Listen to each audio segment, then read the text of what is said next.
In the spring of 1943, the skies over northern France began to change.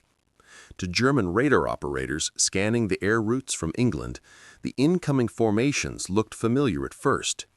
Tight clusters of American B-17s and B-24s heading toward industrial targets along the Channel coast. But then came something new. Mixed among the bomber tracks were smaller, faster dots moving in disciplined patterns. They were single-engine fighters flying higher than usual. When they appeared visually, Luftwaffe pilots laughed. The new planes looked bloated, absurdly large for a fighter. Flying barrels, one pilot called them. Yet those ungainly shapes would soon become a symbol of the Luftwaffe's decline. The Germans were seeing the Republic P-47 Thunderbolt for the first time. To many on both sides, the Thunderbolt looked like a design mistake. It was the heaviest single-engine fighter ever built at that point, powered by a massive Pratt & Whitney radial engine that gave it the nose of a bulldog and the weight of a small bomber. On paper, it seemed too big to dogfight. But the American engineers who built it had designed something different. A high-altitude interceptor capable of incredible dives and built to survive punishment that would destroy almost any other aircraft. Its 8 50-caliber Browning machine guns could deliver nearly a ton of lead per minute. That combination of speed, firepower, and durability would soon make it the deadliest opponent the Luftwaffe had yet faced. When the P-47 first entered combat in April 1943, it joined an air war already at full intensity. The 8th Air Force was conducting daylight raids from bases in England while the Royal Air Force bombed German cities by night. The Luftwaffe, though stretched thin by commitments on the Eastern Front and in the Mediterranean, still controlled European airspace. Its veteran aces, honed through years of combat, believed their Messerschmitts and Focke-Wulfs were unmatched. The new American fighter, slow to climb and clumsy in tight turns, appeared to confirm their confidence. They soon learned otherwise. The first clashes were brief and confusing. German pilots tried their usual tactics: climb above the bombers, dive through the formation, and escape before Allied escorts could react. But now those escorts were Thunderbolts, and they fought differently. The Thunderbolt could dive faster than any fighter the Germans had. When a Thunderbolt dropped from 30,000 feet, its weight and aerodynamic design let it reach nearly 500 miles per hour without structural failure. German pilots who tried to follow often lost control or watched their wings tear away. In radio calls intercepted by Allied intelligence, German pilots warned each other, "Do not pursue the new fighter in a dive. It cannot be caught." Another surprise came when the Germans fired back. Cannon shells that would tear apart a Spitfire or P-38 sometimes barely slowed the Thunderbolt. Its thick armor, air-cooled engine, and self-sealing fuel tanks allowed pilots to survive incredible damage. One Luftwaffe report from Jagdgeschwader 26 recorded that enemy fighter extremely resistant to damage avoid prolonged combat. Allied pilots soon began returning for missions with stories of miraculous survival: oil leaking, holes the size of fists through the fuselage, control cables frayed, but the Jug, as its crews affectionately called it, kept flying.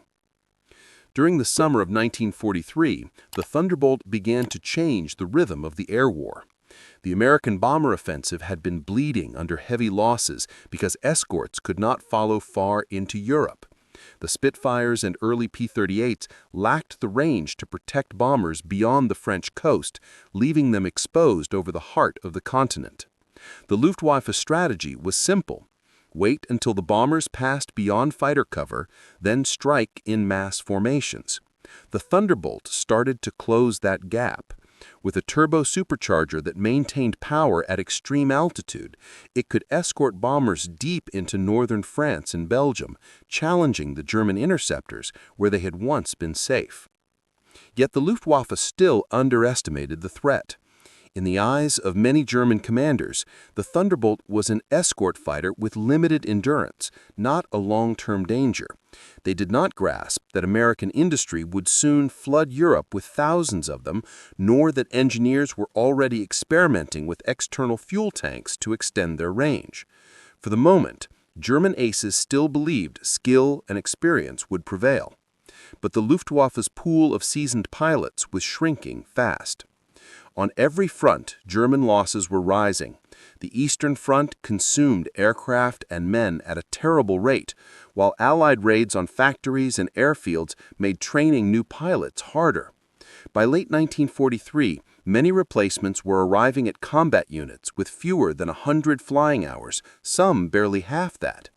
The Americans, on contrast, had near unlimited fuel, new planes, and systematic training that produced confident, disciplined pilots. It was a contest Germany could not sustain. As Thunderbolts multiplied across British airfields, their tactics evolved. Pilots learned to exploit their aircraft's strengths, speed and dives, heavy armament, and survivability. They avoided turning duels with nimble Bf-109s or Focke-Wulfs, preferring boom and zoom attacks, diving, firing, then climbing back to altitude. One of the U.S. Air Force's leading aces, Francis Gabby Grabeski, later recalled that the Germans soon feared engaging Thunderbolts at high altitude. They couldn't dive with us, and if they tried, we'd catch them on the way back up. Stories of the P-47's toughness became legend. Robert S. Johnson, a 56th Fighter Group pilot, returned from one mission with his aircraft riddled by 21 cannon hits. He could not even open his canopy because it had been jammed by shrapnel. German ace Egon Mayer fired at him point-blank and then broke away, convinced the American was finished. Yet Johnson's Thunderbolt, leaking oil and smoking, crossed the channel and landed safely. Tales like that spread among Luftwaffe squadrons, eroding morale. By late 1943, the Americans had found their next breakthrough, the use of external drop tanks to extend range. That innovation transformed the Thunderbolt from a local escort into a true deep-strike fighter. Now it could accompany bombers beyond the Ruhr, to the edges of Germany itself. Luftwaffe tactics that had worked for years suddenly failed. Interceptors could no longer wait for the bombers to be alone. The Thunderbolts were always there, fast, heavily armed, and increasingly numerous. The winter of 1943-44 brought relentless pressure. Thunderbolt squadrons began sweeping ahead of the bomber formations, hunting German fighters before they could reach altitude. They strafed airfields, rail yards, and convoys with devastating results. Their 8 guns shredded trains, trucks, and parked aircraft. The Luftwaffe's once efficient network of bases in northern France became death traps.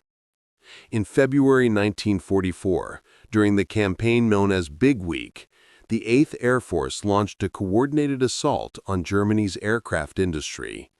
Thousands of bombers, protected by waves of Thunderbolts and the new long-range P-51 Mustangs, struck factories at Leipzig, Gotha, and Regensburg. The Luftwaffe rose to meet them in desperate numbers, but its losses were catastrophic.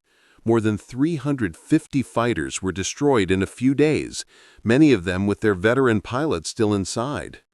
American losses were heavy too, yet they could be replaced. Germany's could not. From that week onward, the Luftwaffe ceased to be an effective offensive force. In the months that followed, the Thunderbolt took on an expanded role. With the introduction of the Mustang for long-range escort, the P-47 became the workhorse of tactical air power. It attacked supply lines, destroyed bridges, and pounded troop concentrations. Its rugged frame made it ideal for ground attack. Pilots flew low, unleashing machine gun fire and rockets against anything that moved. German soldiers came to dread the deep roar of the Thunderbolt's engine, followed by the tearing sound of its guns.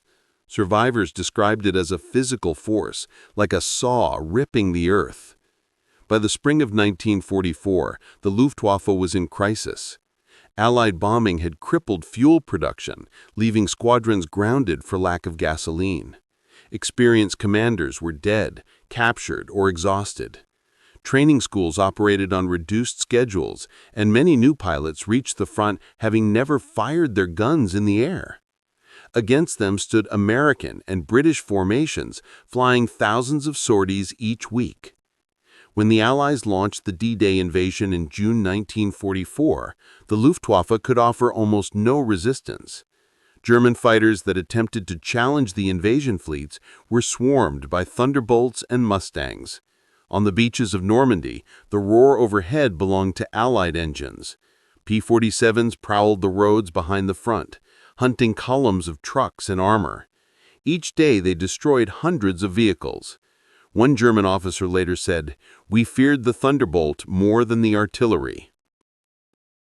For the rest of 1944, the Thunderbolt helped grind down the last strength of the Luftwaffe. Airfields across France and Germany lay in ruins. Supply trains were annihilated before they could reach the front. The skies that had once been ruled by Messerschmitts were now an American domain. Luftwaffe losses mounted beyond imagination. By the end of the year, roughly 13,000 of its fighter pilots had been killed since the start of the war, a figure that included some of Germany's most celebrated aces and countless young men who never had a chance to learn.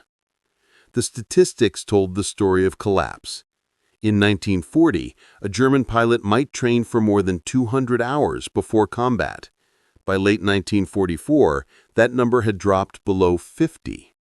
American pilots, meanwhile, logged double or triple that amount. The Thunderbolt, mass-produced in thousands, embodied the industrial balance of the war.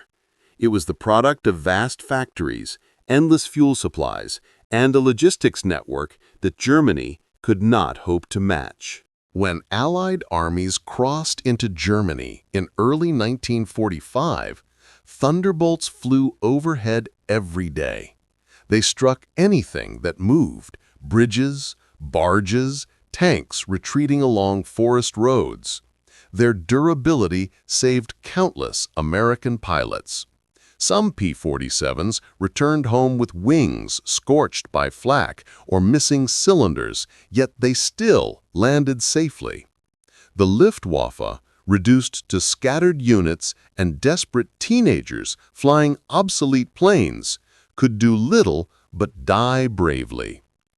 By the war's end, Thunderbolts had flown more than 500,000 missions and destroyed over 7,000 enemy aircraft in the air and nearly 9,000 on the ground. They crippled rail transport across Western Europe and supported ground troops from Normandy to the Rhine.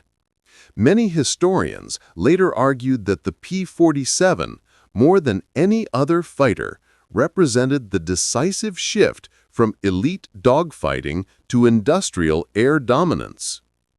The Luftwaffe's defeat was not the result of one superior airplane, but of a system overwhelmed. Yet within that system, the Thunderbolt played a crucial part.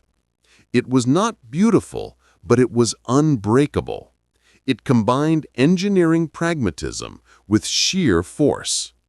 In the words of one American pilot, it was like taking a tank into the air. For German pilots who faced it, the lesson was cruel. Bravery could not compensate for numbers, technology, or fuel. When peace finally came, the skies over Germany were silent. The airfields that once buzzed with Messerschmitts lay littered with wrecks. Former Luftwaffe officers admitted that they had never fully understood what the Thunderbolt represented, a shift in warfare itself. It was not a duelist's machine, but an instrument of total war, built to endure, to multiply, and to win through attrition. For the Americans who flew it, the P-47 was more than a weapon, it was a lifeline. Many veterans would later say they owed their lives to the Jug's thick skin and reliable engine.